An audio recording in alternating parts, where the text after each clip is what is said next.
Hello అండి, hi, welcome to my food friend. ఈరోజు ఈ వీడియోలో సూపర్ టేస్టీ కొత్తిమీర టమాటో పచ్చడి చూపిస్తున్నానండి. చాలా అంటే చాలా టేస్టీగా ఉంటుంది. అన్నంలో కొద్దిగంత నెయ్యి వేసుకొని తింటే ఉంటుంది. సూపర్గా ఉంటుందండి పచ్చడి అయితే. తప్పకుండా అందరూ ట్రై చేయండి. కొత్తగా నేర్చుకునే వాళ్ళైతే ఒకసారి వీడియో చూడండి. చాలా ఈజీగా పచ్చడిని ఎలా ప్రిపేర్ చేయాలో చూపిస్తున్నాను. అలాగే ఫస్ట్ అయితే ఈ రెసిపీ కోసం స్టవ్ మీద ప్యాన్ తీసుకుని అందులోకి 1 టేబుల్ స్పూన్ వరకు పల్లీలను వేసుకోండి. మంటని మీడియం ఫ్లేమ్లోంచి ఒక 2 మినిట్స్ పాటు ఫ్రై చేసుకుంటే సరిపోతుందండి. వీటిని ఇలా కొద్దిగా వేగిన తర్వాత వేరొక ప్లేట్లోకి తీసుకొని పక్కన ఉంచుకోండి. ఇంకా పల్లీలు చల్లారిన తర్వాత పొట్టు తీసి పక్కన ఉంచుకోండి. తర్వాత అదే ప్యాన్లోకి 1 టీ స్పూన్ వరకు ఆయిల్ని వేసుకోండి. ఆయిల్ కొద్దిగా వేడెక్కిన తర్వాత ఇందులోకి మీ టేస్ట్కి తగినట్లుగా కారాన్ని అడ్జస్ట్ చేసుకోవాలండి. నేను ఇక్కడ తీసుకున్న మిరపకాయలు అస్సలు కారం లేవండి, చాలా చప్పగా ఉన్నాయి, అందుకని ఎక్కువ తీసుకున్నాను. కానీ మీరు కారం ఉన్న మిరపకాయలు తీసుకుంటే కొన్ని తగ్గించి వేసుకోండి. ఈ మిరపకాయలను ఒక 2-3 నిమిషాల పాటు ఫ్రై చేసుకుంటే సరిపోతుందండి. ఇలా కొద్దిగా వేగిన తర్వాత ఈ మిరపకాయలని వేరొక ప్లేట్లోకి తీసుకొని పక్కన ఉంచుకోండి. ఇంకా ఈ విధంగా పల్లీలు పచ్చిమిర్చి వేయించుకున్న తర్వాత ఇందులోకి 4 మీడియం సైజులో ఉన్న టమాటో ముక్కల్ని వేసుకోవాలండి. టమాటోస్ని మరి చిన్నగా కాకుండా పెద్దగా కాకుండా ఈ సైజులోకి కట్ చేసుకుంటే సరిపోతుంది. అలాగే రుచికి తగినంత ఉప్పును కూడా ఇదే స్టేజ్లో యాడ్ చేసుకొని ఇంకా అలాగే 2 రెబ్బల చింతపండును కూడా వేసుకోండి.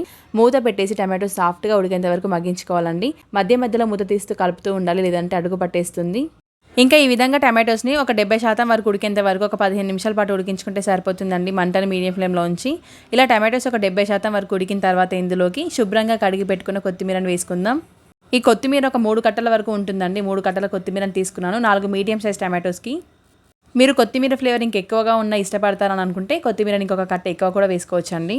తగ్గించి వేసుకోవాలనుకుంటే కూడా వేసుకోవచ్చు. ఇలా కొత్తిమీర వేసుకున్న తర్వాత అంతా కూడా ఒకసారి కలుపుకుంటూ మంటని మీడియం ఫ్లేమ్లోనే ఉంచి ఉడికించుకోవాలండి. ఒక 3 నిమిషాల పాటు ఉడికితే సరిపోతుంది. కొత్తిమీర ఈజీగా ఉడికిపోతుంది కాబట్టి ఒక 3 నిమిషాలు ఉడికిన తర్వాత స్టవ్ ఆఫ్ చేసుకొని పూర్తిగా చల్లారనిస్తే సరిపోతుందండి. ఇలా ఈ టమాటో కొత్తిమీర పూర్తిగా చల్లారిన తర్వాత చిన్న మిక్సీ జార్ తీసుకొని అందులోకి ముందుగా వేయించి పెట్టుకున్న పచ్చిమిర్చి, పల్లీలు, అలాగే వాటితో పాటే 4-5 వెల్లుల్లి రెబ్బల్ని కూడా వేసుకోవాలండి. టమాటోస్ కంటే ముందే ఈ 3ంటిని మిక్సీ జార్లోకి వేసుకొని ఫైన్ పేస్ట్ లాగా బ్లెండ్ చేసుకోవాలండి. మనం రోట్లో రుబ్బుకున్నా సరే ఈ 3ంటిని ఫస్ట్ మెదిపిన తర్వాత మాత్రమే టమాటోస్ని వేసుకోవాలి. ఇలా ఈ విధంగా బ్లెండ్ చేసుకున్న తర్వాత ఇందులోకి మనం ఉడికించి పెట్టుకున్న టమాటో ముక్కల్ని వేసుకొని టమాటోస్ని మరీ మెత్తని పేస్ట్లా కాకుండా కొద్దిగా కోర్స్గా పలుకుగా ఉండేటట్టు బ్లెండ్ చేసుకుంటేనే బాగుంటుంది పచ్చడి అయితే. ఇక్కడ చూపిస్తున్నా చూడండి, ఈ విధంగా బ్లెండ్ చేసుకోవాలి. ఇలా ఈ విధంగా పచ్చడిని అయితే రుబ్బి పెట్టుకున్నాం కాబట్టి పచ్చడికి తాలింపు పెడదామండి. దానికోసం చిన్న కడాయి తీసుకొని అందులోకి 2 టీ స్పూన్ల వరకు ఆయిల్ని వేసుకోండి. ఆయిల్ కొద్దిగా వేడెక్కిన తర్వాత ఇందులో 1 టీ స్పూన్ వరకు పోపు దినుసులను వేసుకోండి. ఈ పోపు దినుసులు కొద్దిగా వేగిపోయి చిటపడమన్న తర్వాత ఇందులోకి కచ్చాపచ్చగా దంచుకున్న వెల్లుల్లిపాయలని వేసుకోవాలండి. వీటితో పాటు ఇవి కొద్దిగా వేగిన తర్వాత కరివేపాకును వేసుకొని కలుపుకోండి. ఈ వెల్లుల్లి కరివేపాకు బాగా వేగిపోయిన తర్వాత ఇందులోకి చివరగా 2 ఎండుమిర్చి ముక్కల్ని కూడా వేసుకోవాలండి. వీటన్నింటినీ బాగా కలుపుకున్న తర్వాత 1/2 టీ స్పూన్ వరకు పసుపును కూడా వేసుకొని 1 నిమిషం పాటు ఫ్రై చేసుకొని స్టవ్ ఆఫ్ చేసుకుంటే సరిపోతుంది.